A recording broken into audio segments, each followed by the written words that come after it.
Olá, meus alunos do primeiro ano do ensino médio. Nós estamos aqui mais uma vez para falarmos sobre a passagem do mito para a filosofia.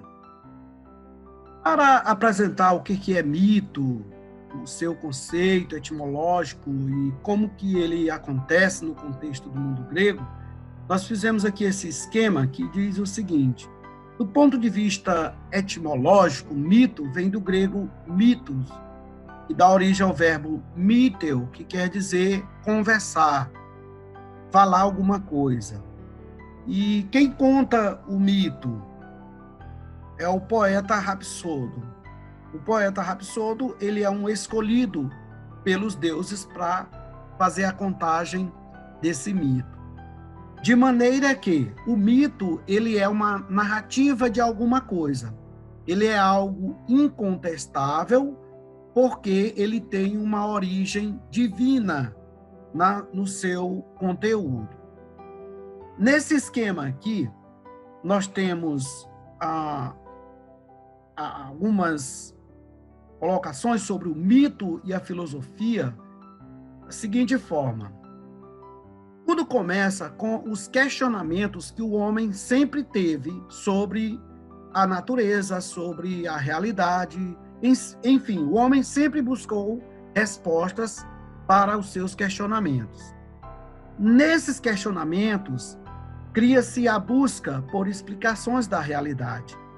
E essa primeira fala, essa primeira explicação, ela vem do mito, sem o uso de uma base científica, certo?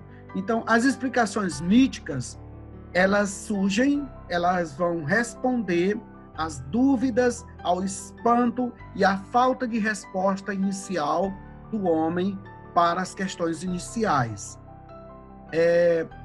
Saindo do mito, vai haver uma passagem gradual para o que eles chamam na história da filosofia de cosmologia.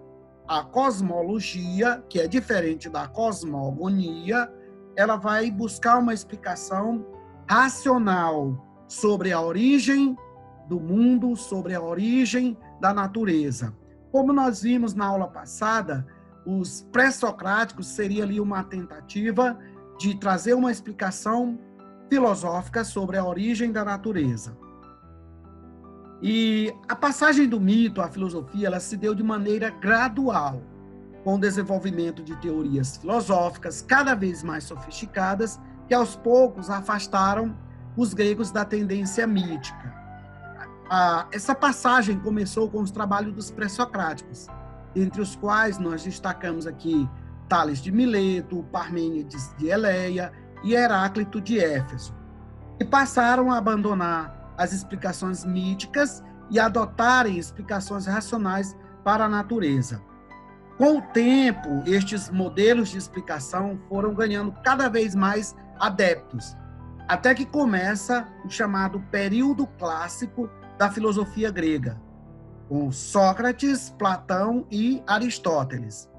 Os gregos, contudo, não aceitaram prontamente tais explicações, de modo que, por defender uma posição contrária aos mitos, o próprio Sócrates foi condenado à morte por seus concidadãos atenienses. E aqui nós temos aqui uma imagem que narra o episódio da morte de Sócrates na obra Apologia de Sócrates, que é um diálogo de Sócrates antes da sua morte, que é a cena dele bebendo o veneno cicuta, que foi condenado a tomar como pena de morte de Sócrates.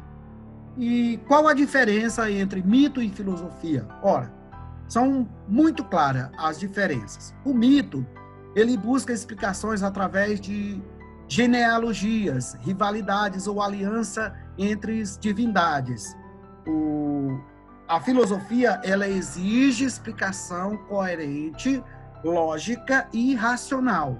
Então, não cabe aqui no campo da filosofia, no campo do discurso racional, que é o logos, essa misticidade que é colocada pelo mito.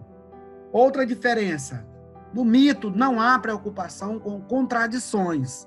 A filosofia, ela explica a produção natural das coisas através da observação dos elementos naturais. Então, tudo ali trazido para o discurso filosófico, há um encadeamento lógico de ideia racional nessa tentativa de explicar a realidade. O mito, existe uma grande presença de concepções cosmológicas em suas interpretações. E a filosofia não admite contradições no seu tratado, no seu discurso, na sua forma de falar. Nós fizemos aqui uma fala da professora Raquel Gazola, que diz o seguinte: o mito, ele é a primeira fala do mundo, é a primeira tentativa que o homem tem de explicar os acontecimentos, os fenômenos. E essa linha histórica aqui, que começa pelos pré-socráticos, Tales de Miletos até Sócrates, começa aqui na era dos mitos, que nós temos uma cosmogonias e teogonias, que vai explicar os fenômenos naturais por meio dos mitos, a presença de deuses, a presença de elementos místicos da religião grega, tudo isso aqui compõe o que nós chamamos de mitologia grega. Após esse período, nós temos o período chamado pré-socráticos, que já é aqui uma cosmologia, que é a explicação dos fenômenos naturais por meio de elementos da própria natureza, da física. E nós falamos na aula passada sobre os pré-socráticos.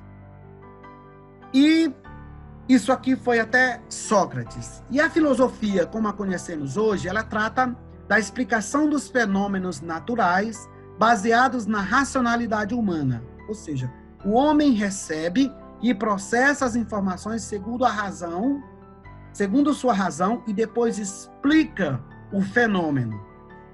A grosso modo, poderíamos dizer que a filosofia e ciência, que enquanto conhecimento puro, conhecimento verdadeiro, né, dizemos que a filosofia ela não é uma ciência, ela é a ciência, porque ela é a primeira forma de busca do conhecimento verdadeiro, puro, racional, sem contradição, algo que a ciência se propõe a fazer com muita objetividade e clareza.